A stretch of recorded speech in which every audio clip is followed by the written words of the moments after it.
Hello అండి, welcome back to చందన డిలేట్స్. ఈరోజు మన వీడియోలో హోటల్ స్టైల్ దొండకాయ తాలింపు ఎలా చేసుకోవాలో చూసేద్దామండి. ఫస్ట్ నేను ఇక్కడ 1 కిలో దొండకాయ తీసుకున్నానండి.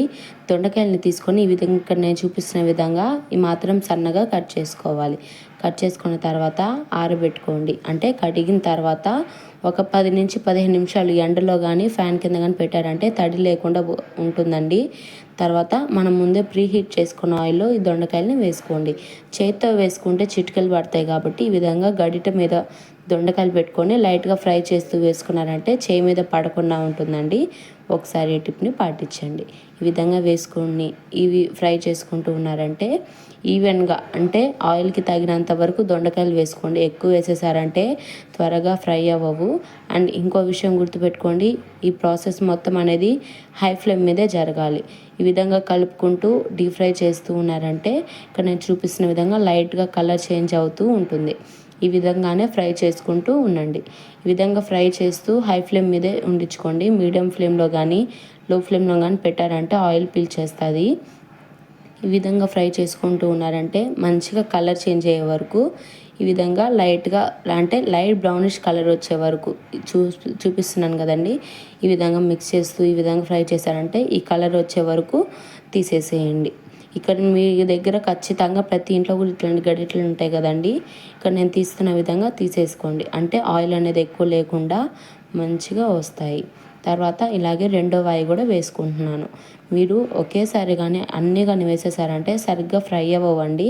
అంటే ఒకటి ఫ్రై అవుతుంది, ఒకటి పచ్చిగా ఉంటుంది. సో ఆయిల్కి తగినంత వరకే చేసుకొని ఫ్రై వేసుకోండి.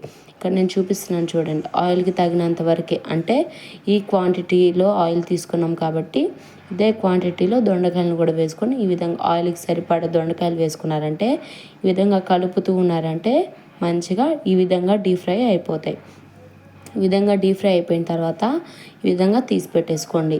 ఏచిన పప్పులు తినేపదికైతే అంటే పల్లీలు అంటే తినేపదికైతే ఈ విధంగా ఇదే ఆయిల్లోనే దొండకాయలు తీసేసుకున్న తర్వాత ఫ్రై చేసుకున్నారంటే ఈ విధంగా లైట్గా ఫ్రై చేసుకుంటూ ఉన్నారంటే కలర్ చేంజ్ అవుతాయండి. ఇక్కడ నేను చూపిస్తున్న విధంగా ఈ విధంగా కలర్ చేంజ్ అయ్యాయంటే మంచిగా ఏచిన పప్పులు అనేవి ఫ్రై అయిపోయినట్టు అండి. ఇంకా తీసి పెట్టేసుకోండి.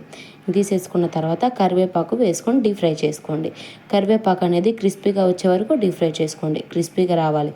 తర్వాత ఇదే ఆయిల్ని వడగట్టుకొని ఒక బౌల్లో తీసి పెట్టుకున్నారంటే ఇంకేదైనా కర్రీస్లోకి యూస్ చేసుకోవచ్చు. తర్వాత మనం ముందే ఫ్రై చేసుకున్న కరివేపాకు, ఏచిన పప్పు అలాగే దొండకాయలను వేసుకొని అదే బాండిల్లో అంటే ఆయిల్ లేకుండా తీసుకోండి. ఆయిల్ అవసరం లేదు. 1 టేబుల్ స్పూన్ వరకు సాల్ట్, 1 టేబుల్ స్పూన్ వరకు కారం వేసుకొని మంచిగా మిక్స్ చేసేసుకున్నారంటే మన హోటల్ స్టైల్ దొండకాయ తాలింపు అయితే రెడీ అయిపోతుందండి.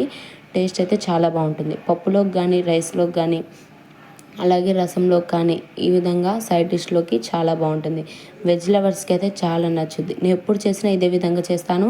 త్వరగా అయిపోతుంది అండ్ ఈజీగా కూడా అయిపోతుంది. అలాగే మన ఛానల్ని ఎవరైనా ఫస్ట్ టైం చూస్తున్నైతే సబ్స్క్రైబ్ చేసుకోండి. అండ్ అలాగే ఇంకేమైనా న్యూ రెసిపీస్ కావాల్సి ఉంటే కమెంట్ సెక్షన్లో అడగండి. ఇలాంటి మరెన్నో ఈజీ రెసిపీస్ కోసం మన వీడియోని లైక్ చేయండి, షేర్ చేయండి, సబ్స్క్రైబ్ చేసుకోండి. Thanks for watching.